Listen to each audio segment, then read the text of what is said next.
Respect to depth, तो हम लोगों ने दोनों ही केसेस में एक चीज को एनालाइज किया कि ऊपर जाते हुए भी जी घट रहा होता है और नीचे आते हुए भी जी घट रहा होता है। नीचे आते हुए जी डैश की वैल्यू कब जीरो होती है, जब हम सेंटर ऑफ द अर्थ पर चले जाते हैं। बट याद रहे ये अभी जितने भी केसेस पढ़े हम लोगों ने अर्थ को कैसे अज्यूम किया है, स्फेरिकल। एक चीज हो, ऊपर जा रहे थे तो जी एच का फॉर्मूला क्या बना था, जल्दी बोलो। G h is equal to g into r by r plus h का whole square, where r is your radius of earth, और हाइट कहाँ से मेजर की थी हम लोगों ने, सरफेस ऑफ द अर्थ से।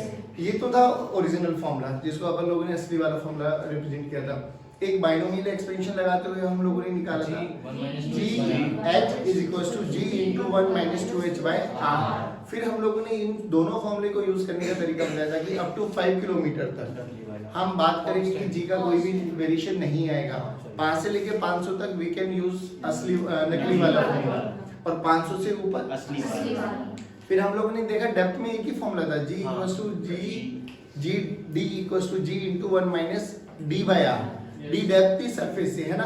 फिर हम लोगों ने एक चीज और देखा कि डेप्थ में कितना नीचे जाए कि हम लोग नकली वाले फॉर्मूले के साथ इक्वेट कर सकते हैं कि डेप्थ में कितने नीचे जाने से जो एक्सेलरेशन ड्यू टू ग्रेविटी की वैल्यू डेप्थ में आई होगी उतना ही एच पे आएगा।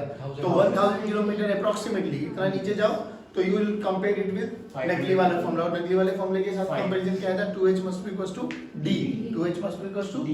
कि अगर मैं 1000 किलोमीटर डेप्थ तक चला जाऊं तो हाइट कितनी चली जानी चाहिए, 500। कितनी चली जानी चाहिए, बात समझ में आई।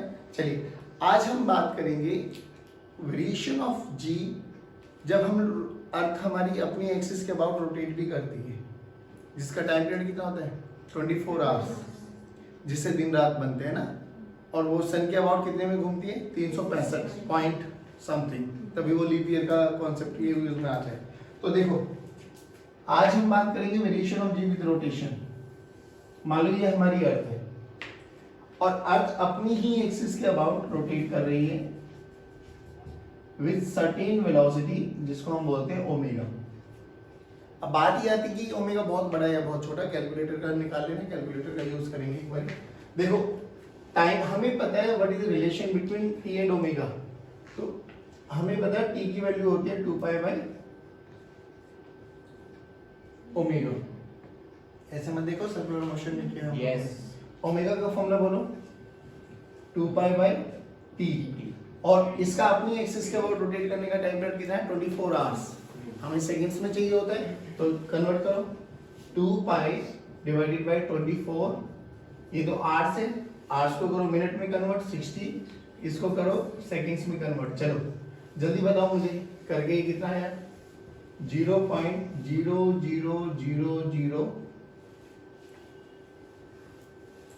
ये आपको समझ में आ गया क्या करना है, जल्दी 2 पाई यानी 2 इंटू 3.14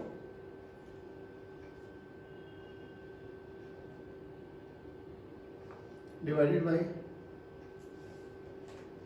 24 divided by 3600 0.00729 रेडियन पर सेकेंड। ठीक है, ये बताओ ये बहुत ज्यादा स्पीड है बहुत कम स्पीड है, ये बहुत कम स्पीड है। इसी स्पीड से अब अर्थ अपनी एक्सिस के अबाउट रोटेट कर रही है। डन है, पहली बात ये बताओ। अच्छा ये इतनी कम स्पीड है, सोच इसका अगर मुझे ओमेगा का स्क्वायर करना पड़ जाए, स्क्वायर हाँ इसका स्क्वायर करो तो और छोटी हो जाएगी, यानी मैं कहीं पर अगर मुझे जरूरत पड़े तो मैं लिख सकता हूँ कि ओमेगा का square is approximately equal to, क्योंकि ओमेगा खुद बहुत छोटा है। बात समझ में आई। अच्छा अब ना बच्चों जब हम लोग अर्थ की रोटेशन के बारे में बात करेंगे, ध्यान से सुनना। आप लोगों ने ज्योग्राफी पढ़ी थी जब, तो ज्योग्राफी में आप लोगों ने को लैटिट्यूड लैटिट्यूड एंगल्स पढ़े होंगे। मैं आपको थोड़ा आइडिया दे देता हूँ। ये हमारी ज्योग्राफिकल एक्सिस होती है, नॉर्थ पोल साउथ पोल, इसके परपेंडिकुलर हमारी ये इक्वेटर होता है। परफेक्ट। हाँ अब हमारे जितने भी मतलब जो भी हमारे कॉन्टिनेंट्स वगैरह वो सारे के सारे इसी सरफेस पे कहीं ना कहीं लाई कर रहे हैं, कहीं ना कहीं उनकी लोकेशन। तो हर एक का लैटिट्यूड या को लैटिट्यूड एंगल हम डिफाइन करते हैं। को लैटिट्यूड कहाँ से डिफाइन करेंगे, अगर मैं इस ज्योग्राफिकल एक्सिस को रेफरेंस मानूं तो जो भी एंगल होगा ये वाला एंगल मान लो थीटा, दिस इज माय को लैटिट्यूड एंगल। और अगर मैं इक्वेटर वाली लाइन को अपना रेफरेंस लाइन मानना तो जो ये अल्फा होगा this is my latitude angle. बात समझ में आ गई? अल्फा को क्या बोल देंगे हम? लैटिट्यूड। हाँ, और थीटा को हम क्या बोलेंगे? को लैटिट्यूड। क्योंकि कई बार ये ना आपको बस सिंपली ये मेंशन क्या होगा को लैटिट्यूड एंगल, तो आपको ये चेक कर, ये समझ में आ जाना चाहिए कि को लैटिट्यूड का मतलब क्या होता है और लैटिट्यूड का मतलब क्या होता है। ठीक है, मान लो कोई भी हमारा एक बंदा है, अब ये अर्थ रोटेट कर रही है बेटा ओमेगा से, तो ऑब्वियसली मेरा ये बंदा भी रोटेट कर रहा है ओमेगा से। अब जब ओमेगा से रोटेट करेगा तो पहले तो बताओ, ये बंदा जब रोटेट कर रहा होगा, याद करो सर्कुलर मोशन का कॉन्सेप्ट आ जाएगा। हम लोगों ने याद करो सर्कुलर मोशन को करने के 3 तरीके बताए थे। सबसे पहले करो आइडेंटिफाई द सर्कल, है ना? दूसरा कि सूडो के कॉन्सेप्ट में उसी बंदे पे बैठ के उसके रेडियल डायरेक्शन में एफ नेट क्या कर दो? 0। क्या कर दो? 0। चलिए परफेक्ट। थोड़ा बहुत अगर तुम्हें समझ में आता तो कोई बड़ी बात नहीं। इस बंदे का मास m है, हमें इस पे निकालना है कि इस पे एक्सेलरेशन ड्यू टू ग्रेविटी की क्या वैल्यू होगी। अब आपका बड़ा लॉजिक क्वेश्चन है, आप पूछोगे सर ये सरफेस पे तो है, तो सरफेस पे तो कल हम इसी के बारे में बात कर रहे थे, सरफेस पे तो जी रहेगी, जी बोले तो 9.8, क्या इसके घूमने से कोई फर्क पड़ेगा? चेक कर लेते हैं। अगर पढ़ रहा होगा तो आंसर आ जाएगा, नहीं पढ़ रहा होगा तो वो जी की वैल्यू जी आ जाएगी, कोई दिक्कत वाली बात नहीं है। चलिए, तो अभी हम ये मान के चल रहे थे कि इस बंदे पे एक फोर्स लग रहा है इस डायरेक्शन में mg, ठीक है, सरफेस पे, जो कि ये रोटेट कर रहा है। तो रोटेट करेगा तो बच्चों ये रेडियस है, अर्थ का रेडियस है। जब ये बंदा घूमेगा तो ये अपना सर्कुलर मोशन का कैसे कंप्लीट करेगा? ये ऐसे करेगा कंप्लीट, है ना भाई? ऐसे तो घूमेगा नहीं। कोई इक्वेटर पे होगा तो वो ये चक्कर लगाएगा, कोई यहाँ पर होगा तो वो ऐसे चक्कर लगाएगा, कोई पोल पे होगा तो लगाएगा ही नहीं चक्कर, वो वहीं खड़ा रहेगा। नहीं आया समझ में? परफेक्ट। तो इसके लिए ये रेडियस बन गया r, छोटा। What is relation between r and छोटा r? r is radius of अर्थ, छोटा r इज जो भी इस वाले पर्टिकुलर लैटिट्यूड या कोलैटिट्यूड पे जो भी बंदा खड़ा हुआ है, कोई भी कंट्री है हमारे लिए, उसके लिए ये रेडियस है r, छोटा r। रिलेशन निकाल सकते हैं। पहले बताओ किसके टर्म में करना पसंद करोगे, थीटा या अल्फा के बारे में? थीटा। तो थीटा की टर्म्स में कर दो। ये थीटा है हमारे पास, तो इस r का ये कंपोनेंट कितना हो जाएगा बाबा? r cos थीटा, और ये कंपोनेंट r sin थीटा। ठीक है, अल्फा की टर्म्स में कर रहा हो तो वो r cos अल्फा हो जाएगा, दैट्स इट। तो हमारे लिए छोटे r की वैल्यू क्या होगी बाबा? r sin theta. चलिए, अब मुझे ये बताओ, जब ये बंदा घूम रहा है और मैं इसी के रेस्पेक्ट में बात कर रहा हूं तो सूडो भी लगेगा। सूडो किधर लगता है? रेडियल। तो किधर लगेगा? रेडियस का है, इस बंदे के लिए रेडियस कौन सा है? r sin theta. और सूडो किधर लगेगा? अपोजिट, रेडियली आउटवर्ड, यानी इधर लगेगा सूडो। नहीं आया कितना लगेगा? mr omega square, mr very good, को लैटिट्यूड एंगल। आराम से सुने बाबा। तो इस बंदा जो कि यहाँ पर खड़ा हुआ है P पॉइंट पर, इस पे 2 फोर्सेस लगे, एक mg लग रहा है, एक mr ओमेगा स्क्वायर लग रहा है, यानी इस पे नेट फोर्स यहाँ कहीं पे लगेगा, है ना बच्चों? इन दोनों का रिजल्टेंट वही मुझे कैलकुलेट करना है। तो एफ नेट कितना आ गया बाबा? अब ध्यान से देखना, थोड़ी सी कैलकुलेशन है। अगर मुझे ये एंगल पता लग जाए, ठीक, तो मैं दोनों फोर्सेस है मेरे पास, पैरेललोग्राम लो लगा सकता हूँ, a square plus b square plus 2ab cos theta. नहीं आया समझ में? अब थोड़ा मेरी हेल्प करना, ठीक है? अगर ये थीटा है, बोलो भाई, अगर ये थीटा है, ये देखो ये थीटा, तो ये कितना बना? 90 माइनस थीटा, ये बना 90, ठीक है ना? अगर ये 90 माइनस थीटा बना तो ये कितना एंगल बनेगा? ये टोटल 180 होता है, तो 180 माइनस 90 माइनस थीटा कितना बना? कितना बना? कितना बना?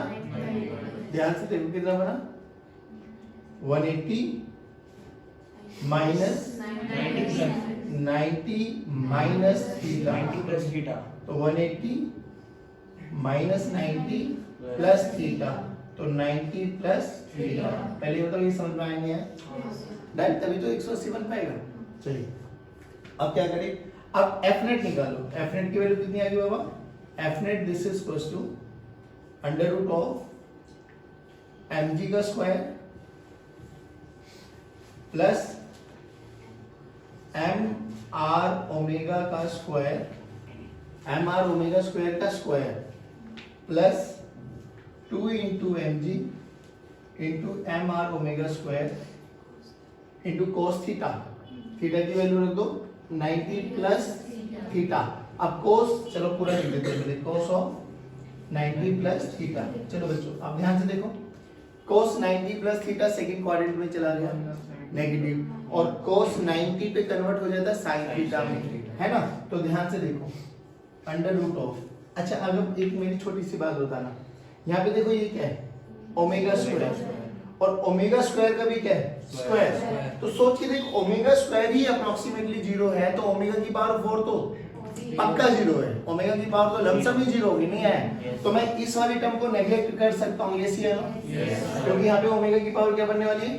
4, और यहाँ पे ओमेगा स्क्वायर को भी हम बोल रहे हैं अप्रोक्सीमेटली, देखो ना 0.00040 और एक्स्ट्रा लगा दो, अप्रोक्सीमेटली 0 खत्म। तो यहाँ पे बचा क्या बेटा? mg का स्क्वायर, नहीं रुको रुको रुको रुको, इसके कंपैरिजन में ये टर्म तो पक्का 0 है ना? ये तो पक्का 0 है। हाँ वो छोटा मोटा वेरिएशन तो आएगा ना, अगर इसको भी 0 कर दोगे तो ये तो mg स्क्वायर ही बचा, ये तो आई वही है जो भी हम लोग मान के चल रहे थे। इधर देखो माइनस साइन क्यों आया? क्योंकि cos 90 plus theta second quadrant में cos नेगेटिव होता है, तो माइनस ऑफ 2 mg m, छोटे r की वैल्यू रख दो बड़े r की टर्म्स में, r sin theta into omega square, नहीं ये sin थीटा इसका है इनटू इसका sin थीटा। पहले ये बताओ ये समझ में आया नहीं आया? मैंने छोटे r की वैल्यू को उठा के ये रख दिया बस, डन। अब सुनो f नेट क्या लिख दूं मैं? f नेट को लिख सकता हूं m इनटू g डैश या g effective whatever you want to write. अब ध्यान से देखना बच्चों, यहां से m स्क्वायर g स्क्वायर, यहां से m स्क्वायर, दोनों में से m स्क्वायर कॉमन आना है।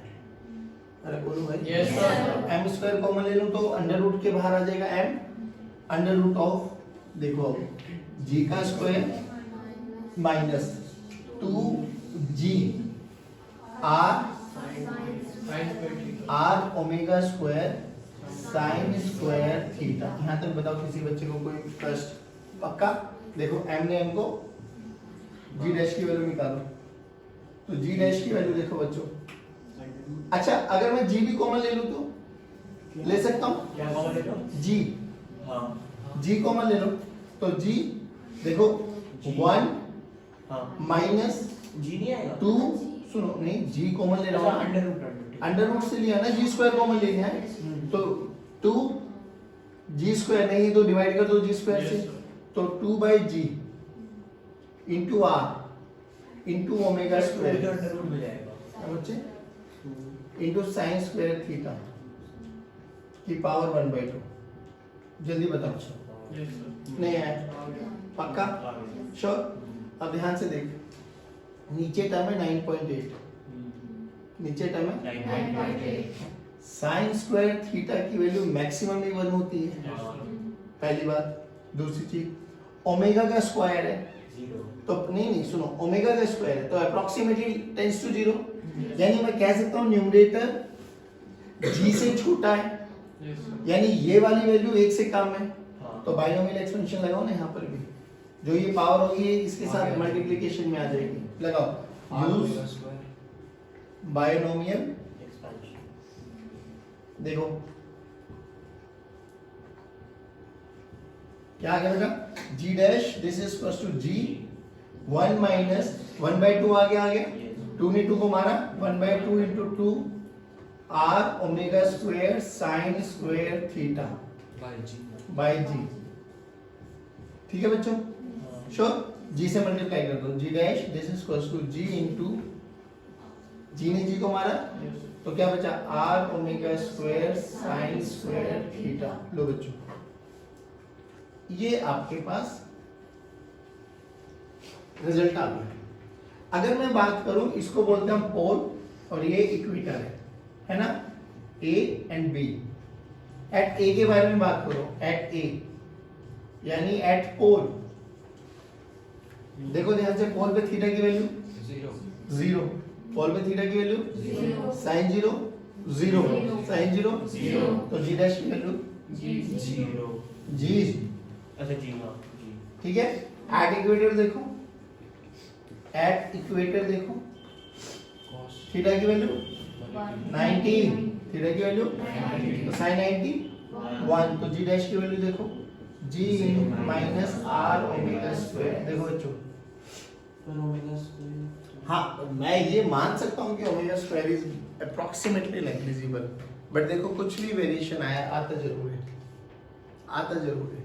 तो अगर हमसे कोई पूछे कि on the surface of earth equatorial line और पोलर एक्सिस या पोल पे और इक्वेटर पे कहाँ पर जी की वैल्यू ज्यादा होने वाली है? पोल पर।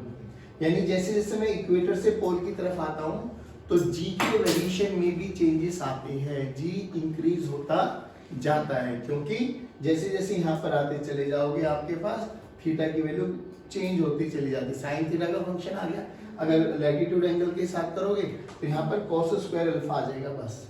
ऑब्वियसली पुट करके देखो भाई, थीटा को क्या लिख सकता हूँ 90 माइनस अल्फा, सॉरी हाँ 90 माइनस अल्फा, तो cos अल्फा में कन्वर्ट हो जाएगा, बस इतना वेरिएशन आ जाएगा। जल्दी बताओ, इतना समझ में? अरे एमआर ओमेगा स्क्वायर mg के बराबर है। नहीं एमआर ओमेगा स्क्वायर mg के बराबर किसने बोला? इस बंदे पे दो फोर्स लगे, एक तो mg लग ही रहा था और एक जो कि वो सर्कुलर मोशन भी कर रहा है, रोटेट भी कर रहा है, तो सेंट्रीफ्यूगल फोर्स भी लगेगा उसको, एमआर ओमेगा तो यहाँ स्क्वायर। पे mg क्यों लिया आपने? कहाँ पे mg लिया मैंने? यहाँ पे कहाँ पे लिया? f net। अरे तो एफ नेट पे इसमें दो फोर्स लगे ना, दोनों का रिजल्टेंट ही तो निकाला है। जैसे दो वेक्टर्स नहीं होते थे, ए वेक्टर और बी वेक्टर, दोनों का रिजल्ट निकालते थे हम आर वेक्टर, तो यहाँ पे एक वेक्टर ये है mg और एक वेक्टर ये है एमआर ओमेगा स्क्वायर, दोनों के बीच में रिजल्टेंट निकल गया, ये एफ डैश नहीं आया बच्चों, पक्की बात। अब ये रिजल्ट याद करो। अब कई बार ऐसा क्वेश्चन पूछा जाता है कि ओमेगा कैलकुलेट करो, ओमेगा बोले तो ये वाला स्पीड ऑफ अर्थ कि कितनी ओमेगा से अर्थ घूमे कि इक्वेटर पे जी इफेक्टिव 0 हो जाए। मतलब क्या हुआ कि इक्वेटर पे देखो, ये वर्सेटाइल फॉर्मूला है आपका, ठीक है ना, इक्वेटर पे थीटा की वैल्यू बोलो 90, तो ये वाला फॉर्मूला बन गया जी माइनस आर। बोला ये ओमेगा कैलकुलेट करो कि ये जी डैश की वैल्यू क्या हो जाए 0। अब 0 हो जाए तो बोलो क्या हो जाएगा g this is equal to r omega square, तो ओमेगा की वैल्यू क्या हो जाएगी under root g by r, under root g by under root g by under root g bye.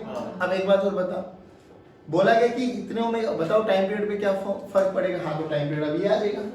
Time period का फॉर्मूला क्या है 2 पाई बाय, जब omega की वैल्यू ये रखते हैं तो हमारे पास ओमेगा की वैल्यू ये रखेंगे, अभी राइट नाउ ये इस वाली स्पीड से घूम रही है, ठीक है, तो जब यहाँ पे जी डैश की वैल्यू 0 कर दोगे तो स्पीड चेंज हो जाएगी। देख लो एक बारी, अगर जी डैश की वैल्यू 0 हो जाए इक्वेटर पे तो r must be equal to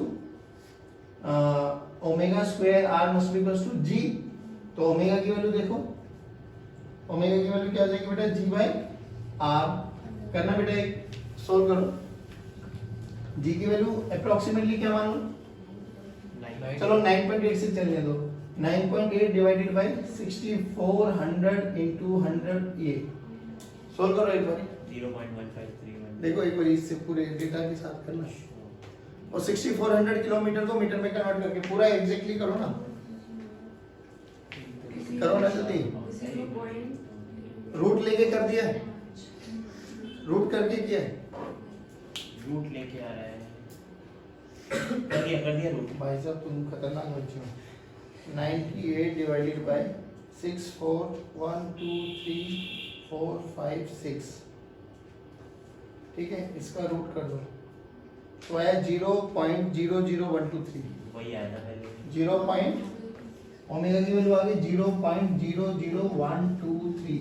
देखो पहली बात तो इंक्रीज हो रही है, जाहिर बात है, वो कह रहा है अगर इस स्पीड से घूमने लग जाए तो यहाँ पर लगने और यहाँ पर रहने वाले बंदों को वेटलेसनेस कंडीशन हो जाएगी, क्योंकि जी डैश की वैल्यू क्या हो जाएगी 0।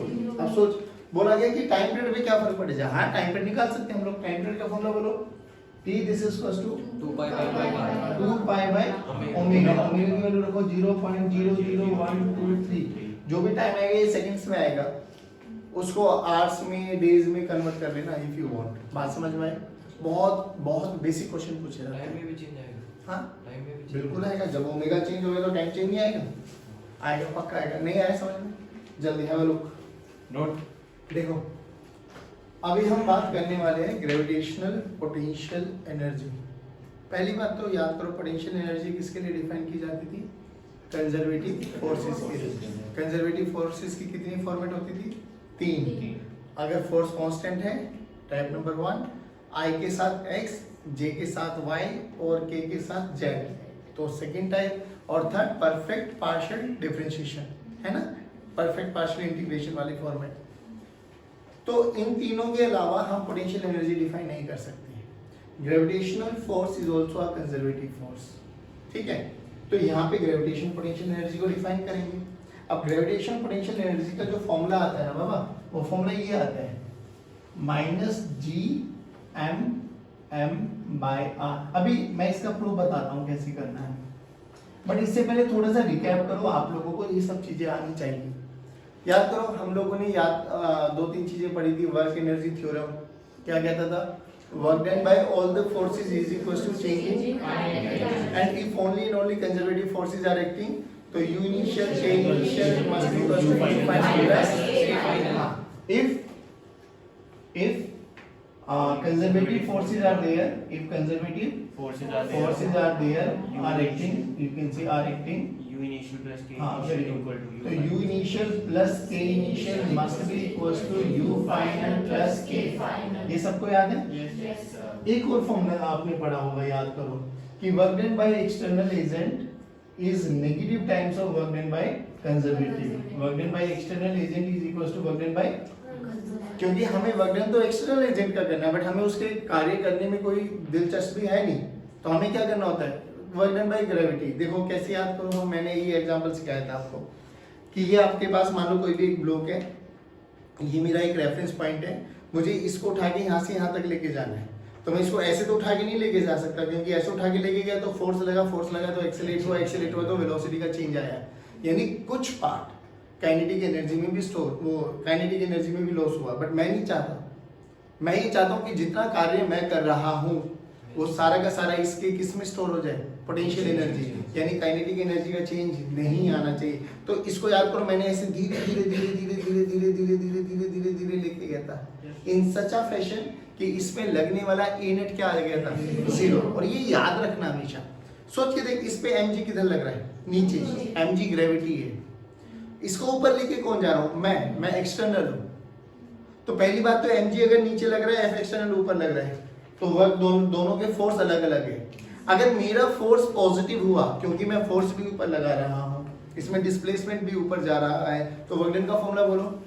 वर्क डन का फॉर्मूला, अगर f कांस्टेंट है तो वर्क डन का फॉर्मूला होता है f डॉट x, याद है?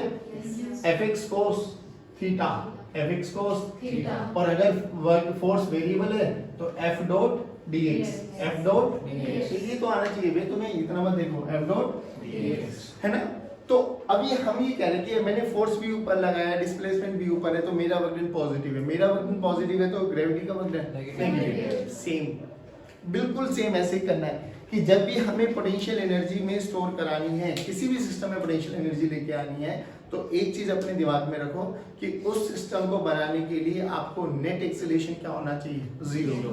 अब नेट एक्सेलरेशन क्या होना चाहिए? यानी आपको कहीं ना कहीं फील्ड के अगेंस्ट वर्क डन करना पड़ रहा होगा, या कभी कभार फील्ड के स्पॉट में वर्क डन करना होगा। जैसे कि फॉर एग्जांपल मैं आपको बहुत सिंपल सी एनालाइज कराता हूँ।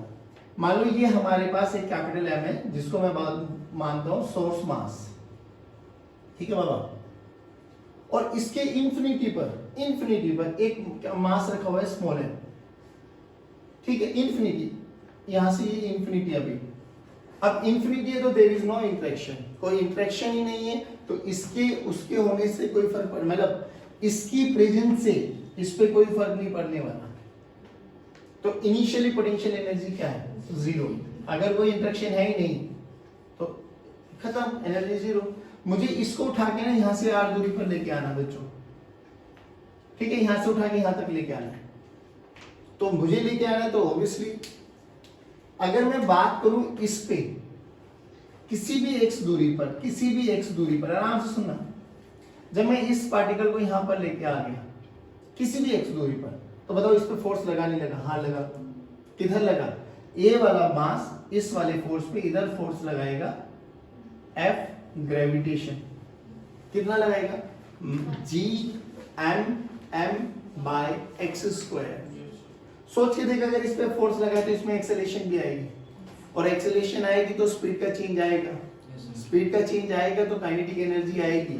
हमें काइनेटिक एनर्जी में चेंज आना नहीं देना, तो क्या करो, इस पे एक फोर्स लगाओ इन सच अ वे कि जो ये एफ जी है ना, एफ जी ये कैंसिल आउट हो जाए। तो एफ जी को कैंसिल आउट करने के लिए क्या करना पड़ेगा? इसके ऑपोजिट में एक फोर्स लगाना पड़ेगा, इसका नाम दे दिया एफ एक्सटर्नल। क्या नाम दे दिया? सारे बोलो, सारे बोलो, सारे बोलो। तो मैं ये कह सकता हूं कि अगर a net of this system zero है, a net of this system zero का मतलब क्या है? V constant. अरे मत देखो ये ऐसे भी कांस्टेंट, यानी जो इनिशियल काइनेटिक एनर्जी है वही किसके बराबर है? सारे बोलो, सारे बोलो। इनिशियल काइनेटिक एनर्जी किसके बराबर है?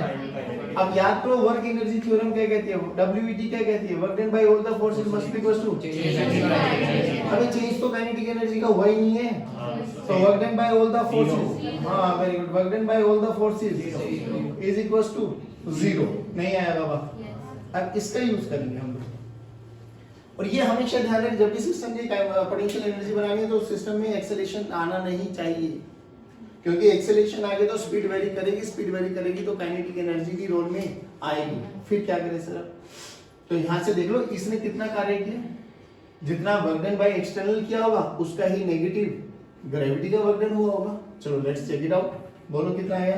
छोटा सा। अब देखना ध्यान से, यहां से x दूरी पर Fg कितना लग रहा है बाबू? G capital M small m by x square. क्या मैं कह सकता हूं इसी का मोड F एक्सटर्नल के मोड के बराबर है? क्योंकि तभी नेट फोर्स क्या हो सकता है? 0। डन है बाबा? देख, अब हमने बोला यहां से ना बहुत छोटी दूरी, बहुत छोटा सा डिस्प्लेसमेंट करा दो dx। dx इधर कर रहे बेटा, फोर्स एक्सटर्नल इधर लगा रहे, दोनों के बीच में वर्क डन बोलो 0। दोनों के वर्क डन 0। अरे बोलो भाई 0। पक्का है? ये सच्ची है, इसमें और कोई बड़ी बात नहीं। तो वर्क डन बाय एक्सटर्नल निकाल लो। देखो ध्यान से, वर्क डन बाय एक्सटर्नल कितना आ गया? फोर्स इस x पर फोर्स कितना है?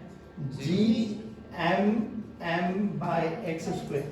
ध्यान से देखने वाली क्या बात है बाबा, ये dx इतना छोटा है, मैं ये बोल सकता हूं कि इसके 1 पॉइंट से लेके 2 पॉइंट तक आने के लिए फोर्स चेंज नहीं हुआ होगा, क्योंकि जैसे यहां से यहां तक आएंगे, याद करो x की वैल्यू कम होती जाएगी, x की वैल्यू कम होती जाएगी तो फोर्स चेंज होता जाएगा, तो फोर्स वेरिएबल है।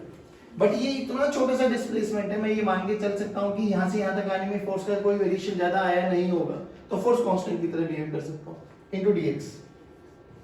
cos बोलो, डिस्प्लेसमेंट इधर हो रहा है, फोर्स इधर लग रहा है 180, cos 180। नहीं आया बाबा? अरे बोलो भाई, cos 180 कितना होता है? -1 minus of g m m integration of 1 by x square dx। कहां से लेके आ रहे हो बेटा? इंफिनिटी से।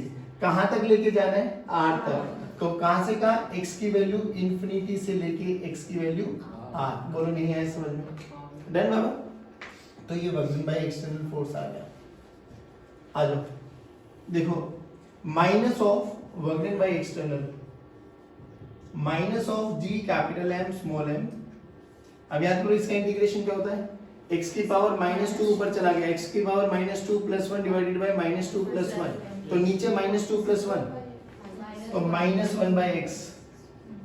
x की वैल्यू इंफिनिटी से r, ये माइनस प्लस, बोलो कितना बनेगा? g m m 1 by r minus 1 by infinity. 1 by infinity बोलो 0। तो वर्क डन बाय एक्सटर्नल बोलो बाबा कितना आया? g capital M small m by r। अच्छा ये वर्क डन, मुझे एक्सटर्नल के वर्क डन से कोई लेना देना, मुझे तो किसका वर्क डन चाहिए? फील्ड का। अब ध्यान से देखो, फील्ड का वर्क डन और उसमें एक रिलेशन बढ़ा था कि जो भी work done by external force होगी वही negative times of work done by conservative force होगी। तो वर्क डन बाय फील्ड या ग्रेविटेशनल फोर्स इसी को हम लोग potential energy of the system बोलेंगे। क्या हो जाएगा बच्चों? इसका नेगेटिव माइनस ऑफ Gm/r। नहीं आया बच्चों? अब ध्यान से सुनो, ये बड़ा वर्सेटाइल फॉर्मूला, आपको यही याद रखना है। क्या कि पोटेंशियल एनर्जी पहली बात तो सिस्टम के लिए डिफाइन की जाती है, और system consist of more than 2 particles. कम से कम 2 या 2 से ज्यादा पार्टिकल्स होने चाहिए। सिंपल, अब हमें देखो ये प्रोसेस है रियलिटी में फॉर्मूला डिराइव करने का, बट अब आपको क्या याद रखना है कि कहीं पर भी आपसे पूछा जाए कि एक सिस्टम है, उस सिस्टम को लेके आने के लिए बताओ कितना वर्क डन करना पड़ा। बहुत वर्सेटाइल क्वेश्चन है सीबीएसई का, 11th क्लास में भी 12th क्लास में भी। 11th क्लासेस में हम मासेस को लेके आते हैं, 12th क्लासेस में हम चार्जेस को लेके आएंगे, बस इतना फर्क रहेगा। सोचिए देख, ये इस मास को यहाँ से लेके यहाँ तक लेके आना पड़ा, क्यों? क्योंकि यहाँ पर ये वाला मास प्रेजेंट था। अबे ये वाला मास प्रेजेंट था तभी तो ग्रेविटेशन फोर्स लग पा रहा था। सोच के देख, अगर ये मास होता ही नहीं तो इसके कारण इस पे फोर्स लग सकता था क्या? नहीं, क्योंकि यहाँ इसके नियर विसिनिटी में कोई मास है ही नहीं। तो ऐसे बहुत सारे क्वेश्चन आते हैं, वो सुन लो क्या कहते हैं कि एक इक्विलेटरल ट्रायंगल है हमारे पास और देयर आर 3 मासेस जो कि इंफिनिटी पे रखे हुए हैं। उन 3 मासेस को उठा के ना इस इक्विलेटरल ट्रायंगल के वर्टिसेस पे रखने हैं हम लोगों को। अब सोचिए देख, क्या करो, एक एक को उठा के लेके आओ, कहीं पे भी रख दो जहां आप कमेंट करें। बस मुझे ये बताओ, जब पहले वाले मास को उठा के लेके आएंगे हम लोग m m एंड m, पहले वाले मास को उठा के लेके आए, क्या यहाँ आसपास नियर विसिनिटी में कोई दूसरा मास अवेलेबल नहीं है। तो पहले को उठा के लेके आने के लिए कोई वर्क डन, नहीं होगा। लेकिन दूसरे को उठा के लेके आने के लिए वर्क डन करना पड़ेगा। किसके अगेंस्ट? मान लो पहले वाले को तो उठा के यहाँ पे रख दिया, तो पहले वाले का वर्क डन कितना आ गया? 0। जब दूसरे वाले को लेके आऊंगा तो किसके अगेंस्ट वर्क डन करना पड़ेगा? नहीं आया। और जब तीसरे को उठा के लेके आऊंगा तो दोनों के अगेंस्ट। अब सुन, वर्क डन का फॉर्मूला क्या याद रखना है कि भाई देखो, जो 2 मासेस रखे हैं ना, उनके बीच का सेपरेशन देख लो कितना है, खत्म। माइनस जी कांस्टेंट रहेगा, m into m जो भी उनके मासेस है, डिवाइडेड बाय उनके बीच का सेपरेशन। अब फाइनल सिचुएशन देखें, ऐसे तो बन गया होगा ना। अब बोला गया इस सिस्टम को बनाने के लिए कितने कार्य करने पड़े, कुछ भी मत करो आप लोग, पेयर बनाओ बस। पेयर में कितने बने? 1 2 3, 3 बार एनर्जी लिख दो। मान लो इक्विलेटरल ट्रायंगल है ना बाबा, क्या है ये? इक्विलेटरल ट्रायंगल है, तो लिखो इसके लिए लिखो minus g m by a minus g m square by a. इसके लिए लिखो minus g m square by a. इसके लिए लिखो minus g m square by a. क्या ये 3 टाइम्स हो गया? Yes sir. Total potential energy, जो कि पोटेंशियल एनर्जी एक स्केलर क्वांटिटी है। कैसी क्वांटिटी है? स्केलर। सिंपली पेयर निकालो, हर एक पेयर की पोटेंशियल एनर्जी लिखो और अलजेब्रिकली उनको ऐड कर दो। नहीं आया समझ में? पक्की बात। सोच, स्क्वायर पे होता सेम 4 मासेस होते, तो 4 मासेस को उठा के लेके आने के लिए नंबर ऑफ पेयर्स बोलो कितने बनेंगे? ध्यान से देखो, किसको किसको? नहीं, 4 5 मासेस बनेंगे। 5 ओके, 6 होश में आ जाओ। 4 मासेस को उठा के लेके आने, बोल कितने नंबर ऑफ पेयर्स? 6 भाई। 1 2 3 4, 1 2 3 4 5 और 6। अब नंबर ऑफ पेयर बनाने का फॉर्मूला सुन लो बस आज के लिए, फिर कल स्टार्ट करेंगे। नंबर ऑफ पेयर्स बनाने का तरीका है बाबा, जो कि मेरे 2 चार्जेस या 2 मासेस के बीच में पेयर बनेगा। तो फॉर्मूला देखो, NC2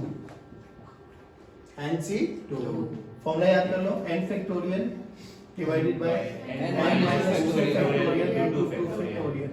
फैक्टोरियल आता है? Yes sir. जिसको नहीं पता वो सुन लो। मान लो मेरे पास 6 का फैक्टोरियल लिखना है, तो इसको ओपन कैसे करेंगे? 6 into 5 into 4 into 3 into 2 into 1।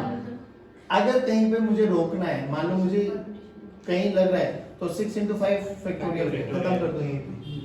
Divided by अगर 5 फैक्टोरियल तो 5 फैक्टोरियल को कैंसिल आउट कर देगा। वहां पे देख, where n is your number of masses। Okay. 12th class में क्या हो जाएंगे? और वहां पे नंबर ऑफ मासेस कितने हैं? 4। तो फॉर्मूला क्या बनेगा? 4c 4 factorial upon 2 4 factorial by 2 factorial into 2 factorial. 2 है जो फिक्स रहेगा। 4 इनटू, हां 2 इसलिए क्योंकि मेरे लिए 2 पेयर है ना। वैसे फॉर्मूला होता है NCR, हमारे लिए फॉर्मूला है NC2 क्योंकि 2 पेयर है। तो 4 into 3 into 2 factorial divided by 2 factorial into 2 into 1, तो 2 factorial में 2 नहीं मारा, 2 ने 2 को मारा, तो आंसर कितना है? अब ढूंढ लो 6 कहाँ बनने वाले नहीं है। चलो अब वर्बली बोल दो इसका आंसर। इसका answer g sorry minus g m square by a minus g m square by a minus g m square by a minus g minus 4gm square minus 4g m square by a, पहली बार से ये plus फिर √2 minus g m square by √2a minus g m square by, खत्म करो answer. तो minus 4g m square by a minus 2g m square by 2a square √2a Baba square नहीं है, पोटेंशियल एनर्जी देख ध्यान से, √2a नहीं है। जल्दी वर्बली बोलो क्यूब के बारे में कुछ आइडिया है? क्यूब के कितने कॉर्नर्स? 8 कितने कॉर्नर्स? कितने फेस डायगोनल? 12 कितने फेस डायगोनल? कितनी एजेस? 12 कितने बॉडी डायगोनल? कितने टोटल कितने पेयर बने? 28 12 प्लस 12 प्लस 4।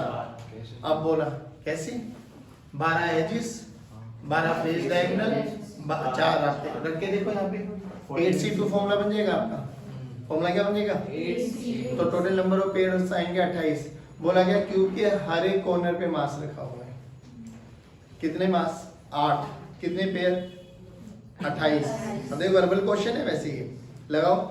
एक एज के बीच की दूरी मान लो एक, कितनी एजेस है? 12। तो minus g m square by a into 12, खत्म। 12 हो गए। फेस डायगोनल का distance √2a minus g m square by √2a into 12, 24 हो गए। Body diagonal √3a 4 minus 4g m square by √3a, तीनों को ऐड कर दो, विल गेट द आंसर। इसी को बोलते हैं self energy of a cube. चलिए जय हिंद जय भारत।